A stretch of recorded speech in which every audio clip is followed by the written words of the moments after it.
મધ્ય ગુજરાતના કોંગ્રેસના પ્રભારી રામકિશન ઓઝા વડોદરામાં આવ્યા હોય ત્યારે તેમની અધ્યક્ષતામાં મીટિંગ મળી હતી। એસઆઈઆર સમીક્ષા બેઠકનું આયોજન કરવામાં આવ્યું હતું, જેમાં કોંગ્રેસના વરિષ્ઠ ધારાસભ્ય ઇમરાન ખેડાવાલા પણ ખાસ ઉપસ્થિત રહ્યા હતા અને ત્યારબાદ સંવિધાન બચાવો યાત્રા નીકળી। વડોદરા શહેર જિલ્લા કોંગ્રેસ સમિતિ દ્વારા મતદાર યાદી સઘન સુધારણા કાર્યક્રમ અંતર્ગતની સમીક્ષા બેઠકનું આયોજન કરવામાં આવ્યું હતું। મધ્ય ગુજરાત પ્રભારી અને સેક્રેટરી રામકિશન ઓઝા જેઓ ખાસ ઉપસ્થિત રહ્યા છે। વડોદરા શહેરમાં અને તેમની અધ્યક્ષતામાં બેઠક મળી હતી। પ્રેમાનંદ સાહિત્ય સભા હોલ જે કોંગ્રેસ કાર્યાલયની સામે આવેલું છે ત્યાં આ મીટિંગનું આયોજન કરવામાં આવ્યું હતું। આ મીટિંગ જેમાં ધારાસભ્ય ઇમરાન ખેડાવાલા પણ ખાસ ઉપસ્થિત રહ્યા હતા। મીટિંગ પૂર્ણ થઈ અને પછી આજે જ્યારે બંધારણ દિવસ હોય ત્યારે સંવિધાન બચાવો ની યાત્રા નીકળી। વડોદરા શહેર कांग्रेस प्रमुख ऋत्विज जोशी, वडोदरा महानगरपालिकाना विपक्षी नेता અને वरिष्ठ नेता चंद्रकांत श्रीवास्तव, તેમની સાથે જ जिला प्रमुख जसपालसिंह पडियार सहित शहर जिल्लाना चूंटाયેલા કોંગ્રેસના પ્રતિનિધિઓ આ બેઠકમાં ઉપસ્થિત રહ્યા। ત્યારબાદ संविधान बचाओ यात्राમાં પણ જોડાયા। देखिए, एसआईआर का प्रोसेस जो शुरू हुआ है, एनडीए की सरकार ने इस देश में एसआईआर शुरू किया है। एसआईआर कोई पहली बार इस देश में हुआ नहीं है। एसआईआर करीब 7 बार इस देश में हो चुका है, लेकिन इस बार जो एसआईआर इस सरकार ने किया है वो थोड़ा सा तिकड़मबाजी का एसआईआर लगता है कि जो टेक्निकल चीज़ें इसमें डाली गई है वो हम उससे सहमत नहीं है, लेकिन फिर भी प्रक्रिया का भाग है। जनता को वोट का अधिकार दिलाना है, तो हमारे लोग, हमारे कार्यकर्ता, हमारे जिला कांग्रेस, शहर कांग्रेस के सभी हमारे साथी उस काम में जोर शोर से बीएलओ को सपोर्ट करने लगे हुए हैं। जिस तरह से दबाव बीएलओ पे पड़ रहा है, बीएलओ को आप देख रहे हैं कि बीएलओ ने करीबन इस देश में दर्जन भर बीएलओ ने आत्महत्या कर ली है, कई लोगों की हार्ट अटैक से मृत्यु हो गई है। ये दबाव जो इस तंत्र का है वो भी एक खतरनाक है। बीएलओ और बीएलए मिलकर काम कर रहे हैं। जिस तरह से कारण दिखाकर कुछ समुदायों का वोट काटने का काम ये सरकार कर रही है, जिसमें चाहे गरीब तबके के लोग हों, मध्यम वर्गीय लोग हों, उनका नाम जो है किसी न किसी इस वोटर लिस्ट से निकल जाए, ये ऐसा धारणा दिखने में आ रही है।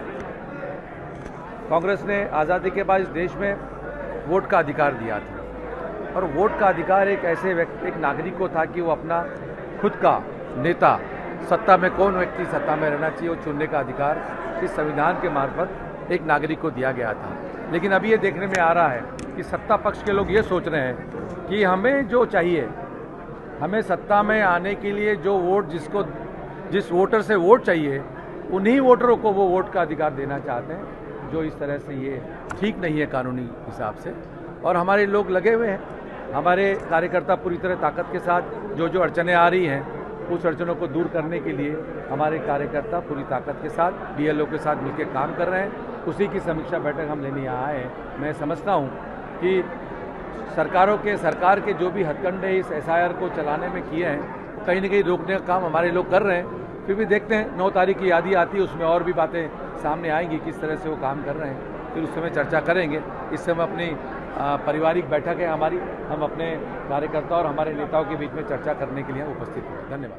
बिल्कुल मैं इस बात से सहमत हूँ, क्योंकि क्या है कि ये प्रोसेस करीबन एसआईआर का प्रोसेस आज तक जब भी हुआ इस देश के अंदर में समय दिया गया है, और समय उसमें लंबा मिलता है।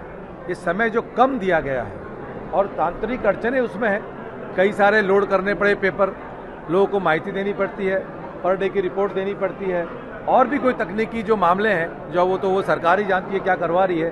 कहीं न कहीं दबाव तो बीएलओ पे पड़ रहा है, और जो कि भारी दबाव है कि जान माल कोई अगर जान की हानि अपनी पहुंचाने जा रहा है, तो सीधा संदेश है कि ये मानवता के नाम पर भी ये ठीक नहीं है कि कोई व्यक्ति अगर सरकार में काम कर रहा है तो उस पर इतना दबाव बना जाए कि वो अपनी आत्महत्या कर ले। ये तो कोई उचित नहीं है।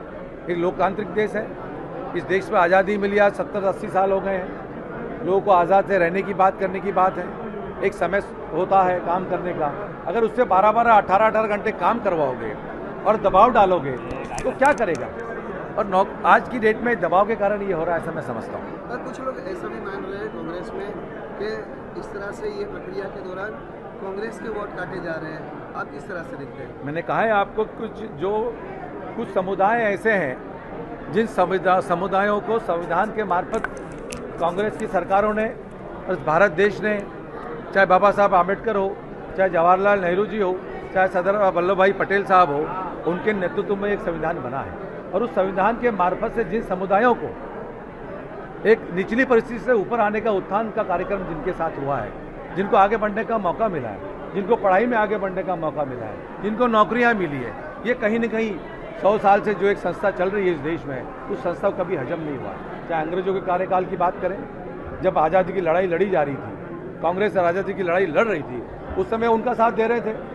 तो ये कहीं न कहीं कुछ समुदाय जो हैं वो उनके विरोधक, ऐसा उनको लगता है। देश की सत्ता उन्हें मिल चुकी है, राज्य की सत्ता उनके पास है। अब सत्ता में जो राजा होता है उसके लिए प्रजा एक जैसी होती है, लेकिन प्रजा में भी वो विरोधाभास पैदा कर रहे हैं। कुछ प्रजा उन्हें पसंद नहीं है, तो शायद उस प्रजा का वो कहीं न कहीं अधिकार छीनने का प्रयास इस SIR के माध्यम से देखा जा रहा है और जनता ये समझ रही है, मीडिया भी ये चीज़ समझ रही है। मुझे लगता है कि जो हो रहा है वो ठीक नहीं हो रहा है। अगर मतदारों के नाम रखते हैं तो कांग्रेस उसे लेकर आंदोलन करेगी। देखिए, मतदारों के नाम तो कट ही रहे हैं, लेकिन तांत्रिक अड़चने हैं। मैंने पहले भी कहा, इस देश में बिहार का चुनाव, महाराष्ट्र का चुनाव, हरियाणा का चुनाव देखकर लगता है कि जो निर्वाचन आयोग है वो निर्वाचन आयोग रहा नहीं है, वो किसी एक डिपार्टमेंट का बीजेपी का सेल हो गया, ऐसा लगता है। हम ये जीत बीजेपी की नहीं मानते, ये जीत जो है ना, ये निर्वाचन आयोग की, ज्ञानेश्वर जी की जीत मानते हैं कि उन्होंने ये जीत उन्हें दिलाई है।